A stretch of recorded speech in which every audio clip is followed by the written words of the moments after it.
당신은 내일 죽을 것처럼 살지 않습니다. 당신은 영원히 살 것처럼 살고 있습니다. 의사가 말합니다. 6개월 남았습니다.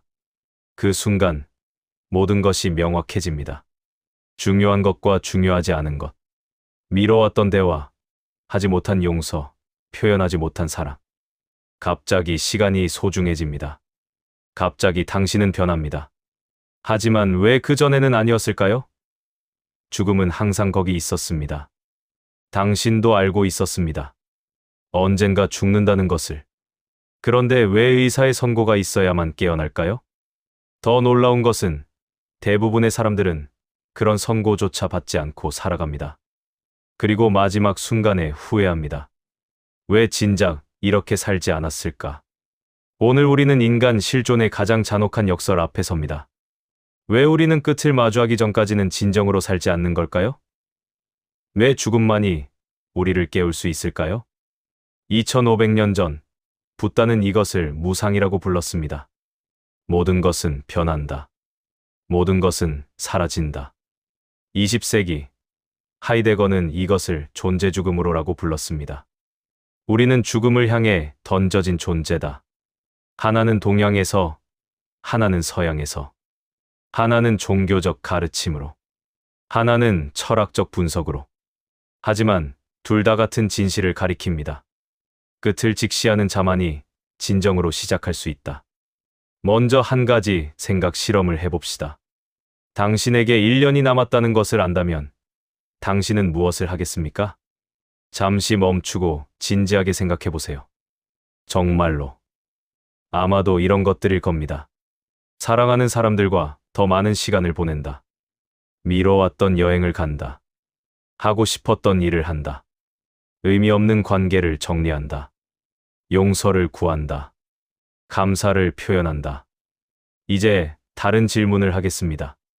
왜 지금은 안 하나요? 시간이 없어서요. 정말입니까?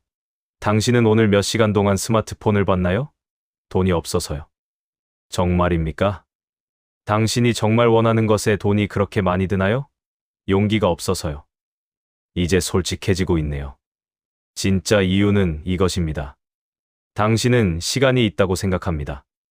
내일도 있고, 다음 달도 있고, 내년도 있을 거라고.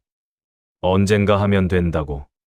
하이데거는 이것을 비본래적 실존이라고 불렀습니다. 우리는 세인으로 살아갑니다. 세상 사람들이 사는 방식대로. 죽음을 외면하고 시간이 무한하다는 환상 속에서. 이제 시간을 기원전 5세기 인도로 되돌려 봅시다. 시타르타 왕자는 궁전을 나섰습니다. 그리고 4가지 광경을 보았습니다. 늙은 사람, 병든 사람, 죽은 사람, 그리고 수행자. 첫 3가지가 그에게 깨달음을 주었습니다. 모든 것은 무상하다. 젊음도, 건강도, 생명도. 아무것도 영원하지 않다. 이것을 무상이라고 합니다. 하지만 무상은 단순히 모든 것은 변한다는 사실 이상입니다. 그것은 우리의 가장 깊은 거부와 관련이 있습니다. 우리는 무상을 알지만 받아들이지 않습니다. 당신은 늙을 것입니다. 알고 있습니다. 하지만 거울을 볼 때마다 놀랍니다. 벌써 당신은 사랑하는 사람을 잃을 것입니다. 알고 있습니다. 하지만 마치 영원히 함께 있을 것처럼 행동합니다. 불교는 이것을 상견, 영원하다는 잘못된 견해라고 부릅니다. 그리고 이것이 모든 고통의 뿌리입니다. 왜냐하면 우리는 영속하는 것에 집착하기 때문입니다. 사라지는 것을 붙잡으려 하기 때문입니다. 흐르는 물을 주먹으로 쥐려는 것과 같습니다. 붓다는 한 제자에게 이런 이야기를 했습니다. 한 여인이 아기를 잃었습니다. 그녀는 미쳐서 마을을 돌아다니며 아기를 살릴 방법을 찾았습니다. 붓다를 만난 그녀는 간청했습니다. 제 아이를 살려주세요. 붓다는 말했습니다. 방법이 있소. 마을을 돌아다니며 겨자씨를 구하시오. 단, 한 번도 죽음을 경험하지 않은 집에서 얻은 것이어야 하오. 여인은 희망을 품고 마을을 돌아다녔습니다. 하지만 모든 집이 죽음을 경험했습니다. 할아버지가, 할머니가, 형제가, 자식이. 죽음을 모르는 집은 없었습니다. 그녀는 깨달았습니다. 죽음은 보편적이라는 것을.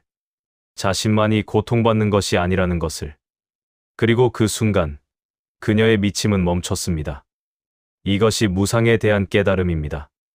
모든 것은 지나간다. 당신도, 나도, 우리가 사랑하는 모든 것도.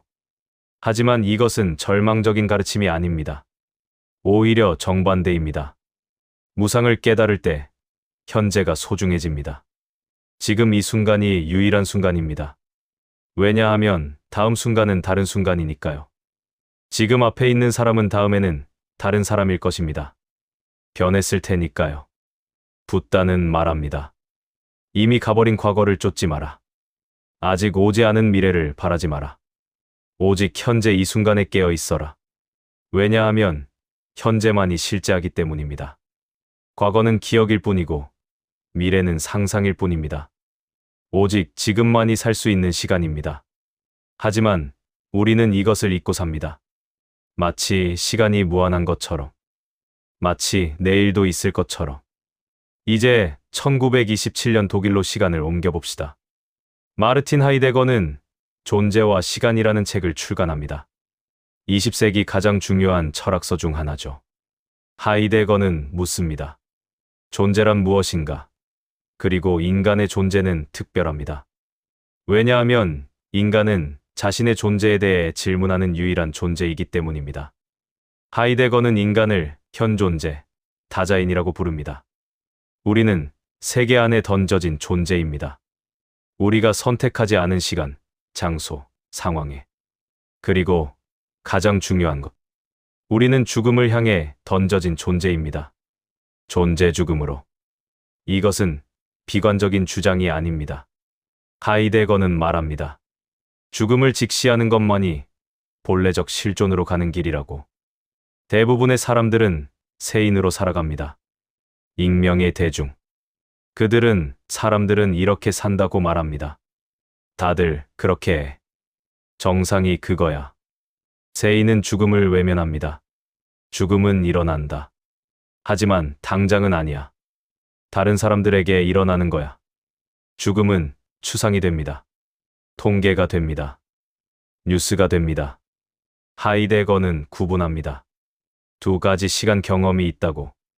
첫째는 시계 시간입니다. 객관적, 측정 가능한 시간. 초, 분, 시간, 일, 연. 이것은 있다의 시간입니다. 둘째는 실존적 시간입니다. 주관적, 체험되는 시간. 이것은 된다의 시간입니다. 지게로는 한 시간이지만 고통 속에서는 영원처럼 느껴집니다. 지게로는 10년이지만 행복 속에서는 순간처럼 지나갑니다.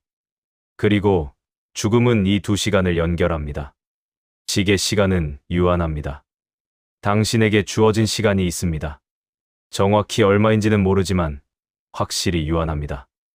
이 유한성을 자각할 때 실존적 시간이 변합니다. 매 순간이 달라집니다. 더 이상 언젠가가 없습니다. 지금뿐입니다. 하이데거는 이것을 앞섬, 즉 선구적 결의성이라고 부릅니다. 죽음으로 앞서 나아가기. 죽음을 자신의 가장 고유한 가능성으로 받아들이기. 이것은 죽음에 집착하라는 뜻이 아닙니다. 오히려 죽음을 통해 삶을 새롭게 보라는 것입니다. 당신이 언제 죽을지 모릅니다. 하지만 확실히 죽습니다.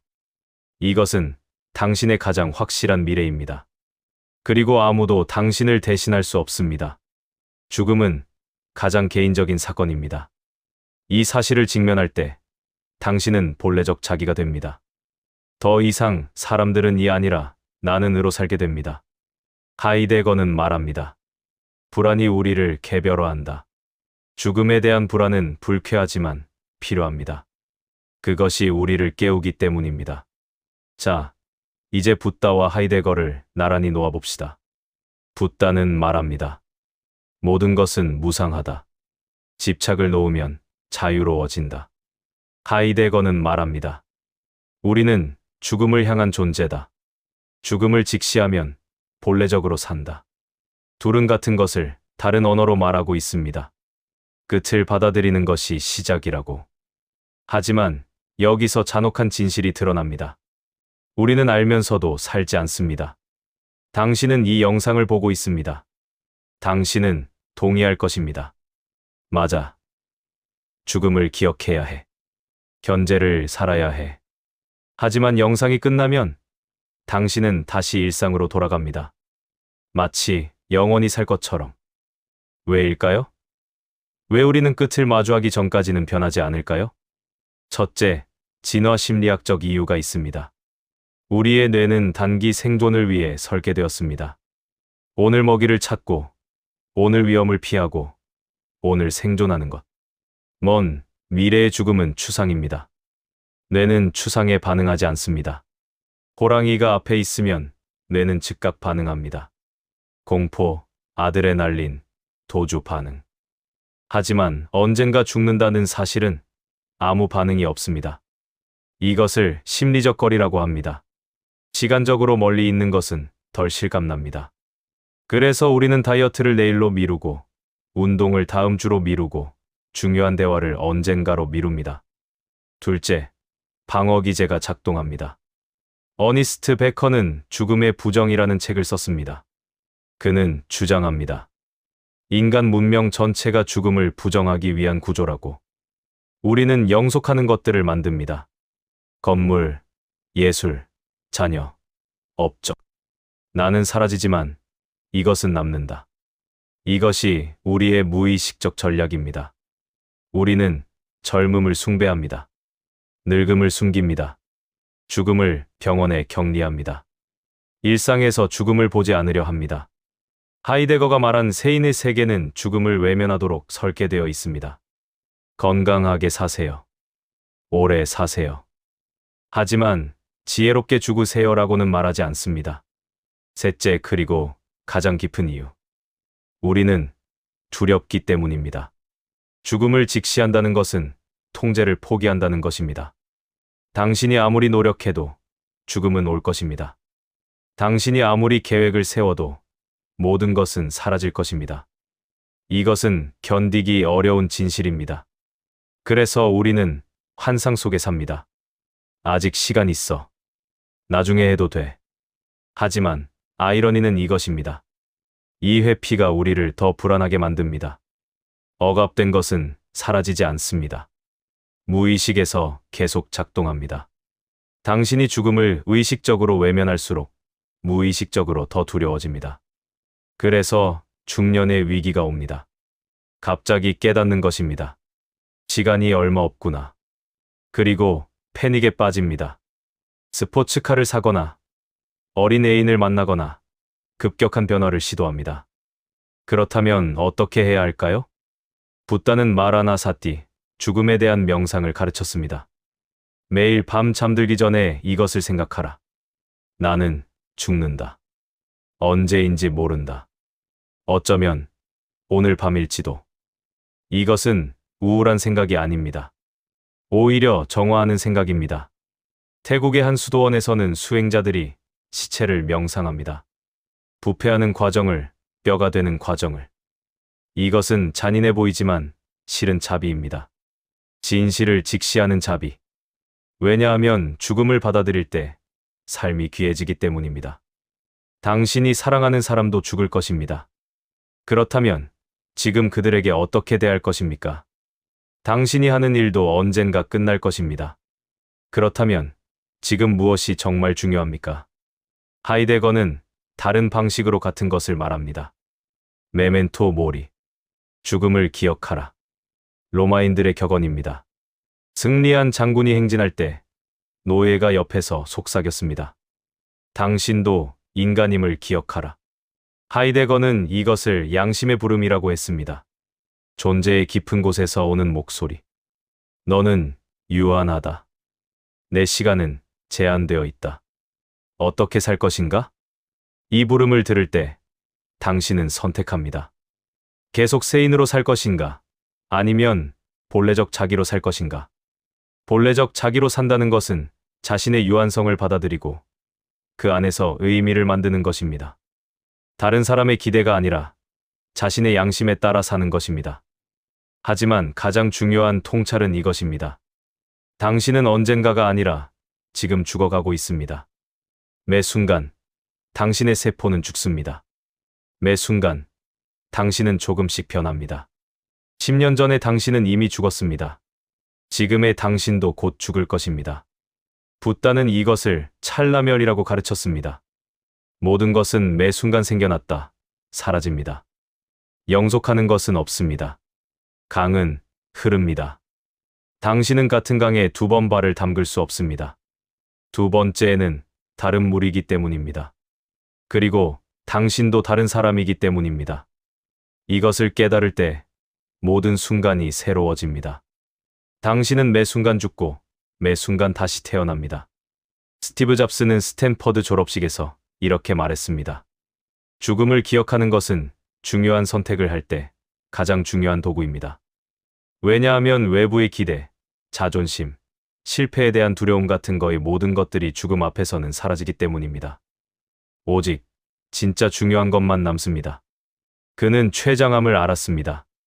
그리고 그 경험 후 애플의 가장 위대한 제품들이 나왔습니다. 아이폰, 아이패드, 맥북 에어. 우연이 아닙니다. 그는 자신의 시간이 유한하다는 것을 알았습니다. 그래서 정말 중요한 것에만 집중했습니다. 마지막으로 붓다의 한 일화를 소개하겠습니다. 한 제자가 물었습니다. 스승님, 깨달음을 얻는 가장 빠른 방법이 무엇입니까? 붓다는 제자의 머리를 물속에 집어넣었습니다. 제자는 허우적거렸습니다. 공기를 찾아 몸부림쳤습니다. 마침내 붓다가 그를 놓아주었습니다. 무엇이 가장 필요했느냐? 공기요. 그렇다. 깨달음을 그만큼 절실하게 원할 때 너는 얻을 것이다. 죽음도 마찬가지입니다. 죽음을 직시하는 것은 물속에 머리를 넣는 것과 같습니다. 불편하고 무섭고 피하고 싶습니다. 하지만 그 순간 당신은 무엇이 진짜 중요한지 알게 됩니다. 공기처럼 명확하게. 오늘 밤 잠들기 전에 이것을 해보세요. 눈을 감고 상상해보세요. 오늘이 당신의 마지막 날이었다면 당신은 무엇을 후회할까요? 하지 못한 것, 말하지 못한 것, 표현하지 못한 것. 그리고 이것을 물어보세요. 내일 그것을 할 수 있는가? 대부분은 할 수 있습니다. 전화 한 통, 메시지 하나, 용기 하나만 있으면. 하지만 우리는 미룹니다. 나중에 적당한 때가 오면. 적당한 때는 없습니다. 지금뿐입니다. 하이데거는 말했습니다. 시간은 존재의 의미다. 당신이 시간을 어떻게 쓰는가가 당신이 누구인가를 정의합니다. 붓다는 말했습니다. 과거에 살지 마라. 미래에 살지 마라. 현재를 놓치지 마라. 당신은 지금 이 순간에도 죽어가고 있습니다. 그리고 동시에 살아가고 있습니다. 문제는 당신이 어느 쪽을 더 의식하느냐입니다. 끝을 마주하세요. 그것이 두렵더라도. 왜냐하면 끝을 마주하는 자만이 진정으로 시작할 수 있으니까요. 메멘토 모리. 죽음을 기억하라. 그리고 진심을 다해 살아라. 오늘 이야기가 당신에게 작은 깨달음이라도 전할 수 있었기를 바랍니다.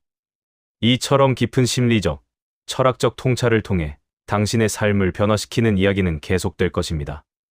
만약 오늘 영상이 도움이 되셨다면 좋아요를 눌러주시고 채널을 구독해주세요. 여러분의 관심이 저희가 더 좋은 콘텐츠를 만드는 큰 힘이 됩니다.